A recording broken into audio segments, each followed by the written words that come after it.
Hello नमस्कार। आपके अपने यूट्यूब चैनल पर हार्दिक अभिनंदन व स्वागत।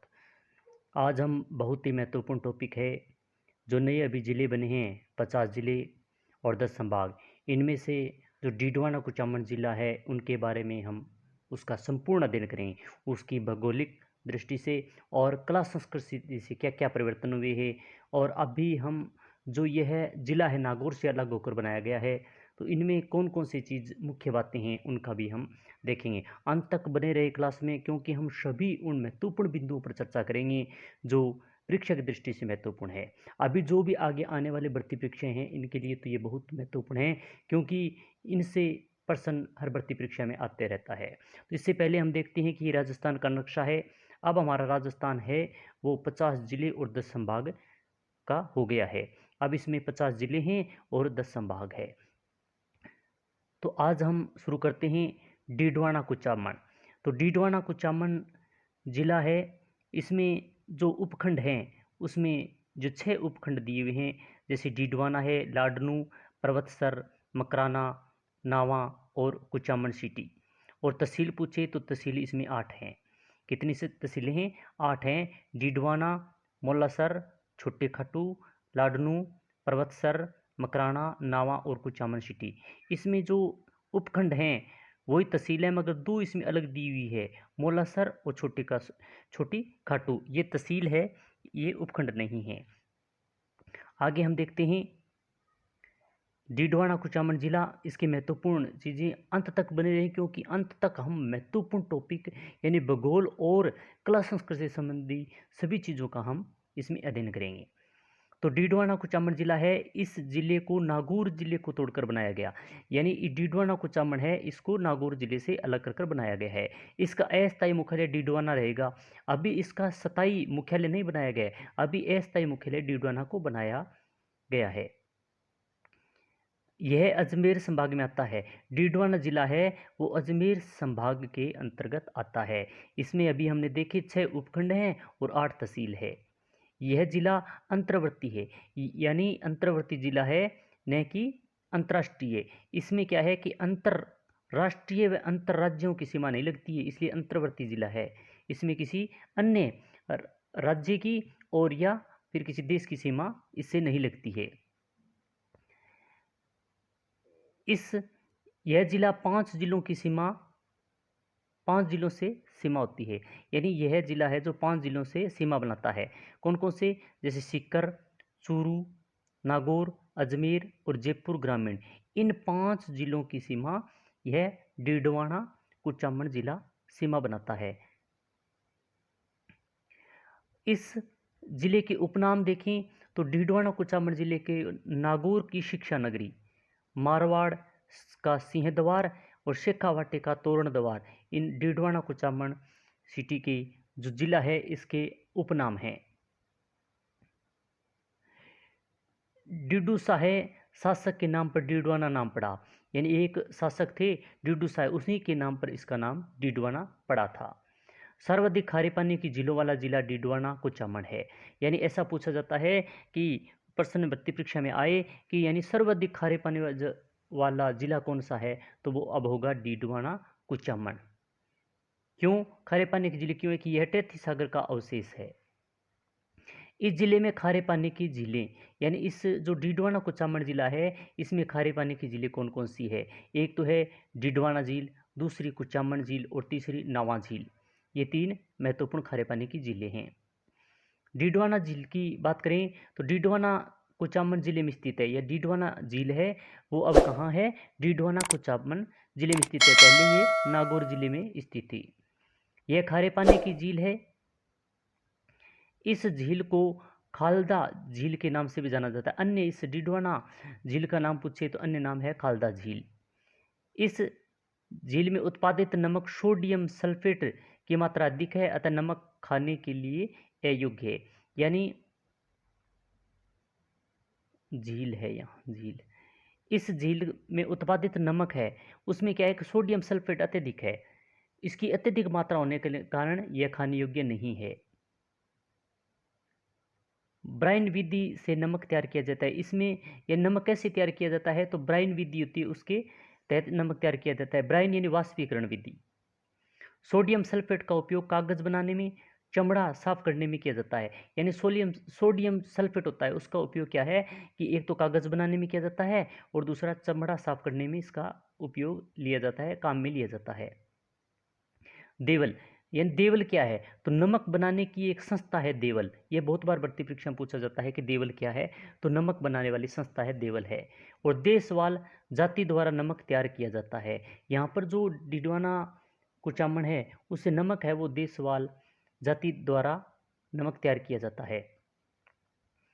Rajasthan state chemical works Didwana में 1960 में स्थापित, 1964 में कार्य शुरू किया। यानी राजस्थान स्टेट केमिकल वर्क्स पहले हम नागौर पढ़ते थे, अब डिडवाना जिले में है, डिडवाना कुचामन जिला, जिसकी स्थापना डिडवाना के अंदर हुई थी 1960 में और कार्य 1964 में कार्य शुरू किया था। नावा झील डिडवाना कुचामन जिले में स्थित। नावा झील कहाँ स्थित है, पहले नागौर में थी, तो अब ऐसा पूछा जाएगा कि नावा झील कहाँ स्थित है, तो अब डिडवाना कुचामन जिले में स्थित है। यह भी खारे पानी की झील है। यहाँ नमक प्रशिक्षण प्रयोगशाला है। यह नमक प्रशिक्षण प्रयोगशाला कहाँ पर है, तो नावा झील के अंदर, डिडवाना कुचामन जिले में।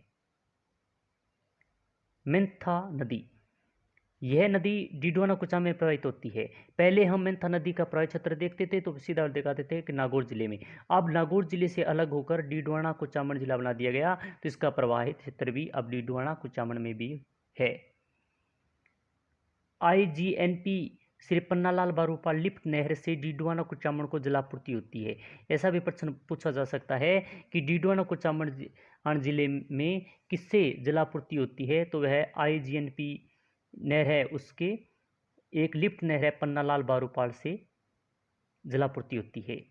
नमक उद्योग के लिए डिडवाना कुचामन प्रसिद्ध है। अब नमक उद्योग के लिए सबसे ज़्यादा और प्रसिद्ध कौन सा स्थान होगा, तो डिडवाना कुचामन जिला प्रसिद्ध है।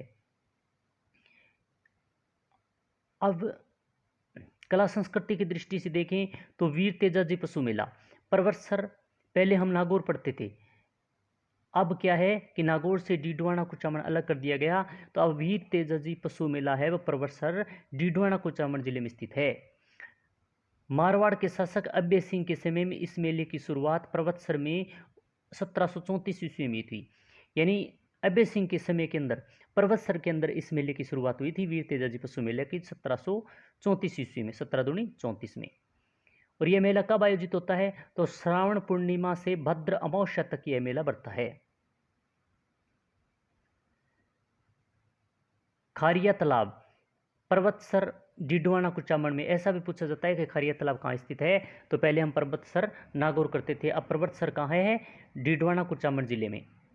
कुराड़ा सभ्यता, ये भी बहुत महत्वपूर्ण है, इंपॉर्टेंट है। कुराड़ा सभ्यता कहाँ स्थित है, तो परबतसर डिडवाना कुचामन जिले में स्थित है। इसकी खोज 1934 ईस्वी में की थी। यह एक ताम्रयुगीन सभ्यता है। रानाबाई का मंदिर, ये भी महत्वपूर्ण है। रानाबाई का मंदिर कहाँ है, तो हरनावा गांव परबतसर डिडवाना कुचामन जिले में स्थित है। रानाबाई कौन थी, तो रानाबाई थी वो कृष्ण भक्ति में लीन जीवित समाधि ली। कर्माबाई, ये भी महत्वपूर्ण है। कर्माबाई कलवा गांव मकराना अब डिडवाना कुचामन जिले में स्थित है। पहले कर्माबाई का क्षेत्र पूछे तो जिला नागौर था, अब कर्माबाई का कलवा गांव जो मकराना तहसील है उसके डिडवाना कुचामन जिले में स्थित है। भगवान श्री कृष्ण को हठपूर्ण भोजन करवाया था, वही थी कर्माबाई। निरंजनी संप्रदाय, तो इसके संत श्री हरिदास जी, ये बहुत महत्वपूर्ण प्रश्न है परीक्षा दृष्टि से। इनका जन्म है वो कापड़ोद डिडवाना कुचामन जिले में, डिडवाना कुचामन जिले में वो था। पहले निरंजनी संप्रदाय का जन्म स्थान कापड़ोद नागौर करते थे, मगर अब नागौर से हटाकर डिडवाना कुचामन जिला बना दिया गया, तो कापड़ोद अब डिडवाना कुचामन जिले में स्थित है। प्रधान पीठ गांडावास गांव मकराना डिडवाना कुचामन में स्थित है। इसकी प्रधान पीठ पूछे तो गांडावास गांव के अंदर है, जो मकराना डिडवाना कुचामन जिले में स्थित है। संत हरिदास जी कापड़ोद मकराना डिडवाना कुचामन जिले में स्थित है। संत हरिदास जी का मुख्य स्थान कापड़ोद मकराना के अंदर है, जो डिडवाना कुचामन जिले में स्थित है। ये पूर्व में, संत हरिदास जी पूर्व में डाकू थे, इन्हें राजस्थान का कलयुग का वाल्मीकि कहा जाता है। ये भी बहुत महत्वपूर्ण है। कलयुग का वाल्मीकि राजस्थान का किन्हें कहा जाता है? तो परीक्षा दृष्टि से महत्वपूर्ण है संत हरिदास जी को। अब गंगोली का मैदान यानी गंगोली का जो युद्ध हुआ था वो गंगोली पर्वतसर, पहले नागौर करते थे, अब है गंगोली गांव, पर्वतसर डीडवाना कुचामन जिले में स्थित है। गंगोली का युद्ध है वो 12 मार्च 1807 ईस्वी में हुआ था। कब हुआ था गंगोली का युद्ध? 12 मार्च 1807 ईस्वी में हुआ था। जयपुर के शासक जगत सिंह व जोधपुर के शासक मान सिंह के मध्य हुआ था, और जिसमें जयपुर के शासक जगत सिंह हैं ये विजयी हुए थे, और जोधपुर के शासक मान सिंह है उनकी हार हुई थी गंगोली के युद्ध में। आचार्य तुलसी लाडनू डीडवाना कुचामन। आचार्य तुलसी का मुख्य स्थान पूछे तो लाडनू जो है डीडवाना कुचामन में स्थित है। ये आचार्य तुलसी जी है वो तेरापंथी संप्रदाय के 9वें आचार्य थे। इन्होंने अणुव्रत आंदोलन सरदार शहर चूरू से चलाया था। ये बहुत महत्वपूर्ण है। अणुव्रत ये किनके द्वारा चलाया गया था यह आंदोलन? तो ये आचार्य तुलसी द्वारा चलाया गया था, और अब ये सरदार शहर चूरू में ये आंदोलन चलाया था। कुचामनी ख्याल ये भी बहुत महत्वपूर्ण है। डीडवाना कुचामन जिले की प्रसिद्ध है, और इसके प्रवर्तक हैं कुचामनी ख्याल के श्री लच्छीराम। कुचामन दुर्ग डीडवाना कुचामन जिले में स्थित है। अब पूछे कुचामन दुर्ग कहाँ स्थित है? तो डीडवाना कुचामन जिले में स्थित है। ये गिरी दुर्ग है, एरण गिरी व एरण श्रेणी का दुर्ग है। गिरी व एरण श्रेणी का यह दुर्ग है। इसका निर्माण ठाकुर जालिम सिंह द्वारा करवाया गया था। इसे जागिरी दुर्गों का सिरमौर कहा जाता है। डाबड़ा कांड वृत्ति परीक्षा दृष्टि से बहुत महत्वपूर्ण है। डाबड़ा गांव डीडवाना कुचामन जिले में स्थित है, और डाबड़ा कांड 13 मार्च 1947 को हुआ था, और इसकी अध्यक्षता करने वाले मथुरादास माथुर थे यहाँ पर। डाबड़ा कांड है वो डीडवाना कुचामन जिले में स्थित है। बाल मुकुंद बिरसा ये भी वृत्ति परीक्षा दृष्टि से बहुत महत्वपूर्ण है। बिरसा गांव पर्वतसर डीडवाना कुचामन में स्थित है। पर्वतसर पहले हम नागौर के अंदर करते थे, अब है डीडवाना कुचामन जिला। ये स्वतंत्रता सेनानी थे बालमुकुंद बिरसा, और इनका मारवाड़ा प्रजामंडल से संबंधित थे। मारवाड़ प्रजामंडल से ये संबंधित थे।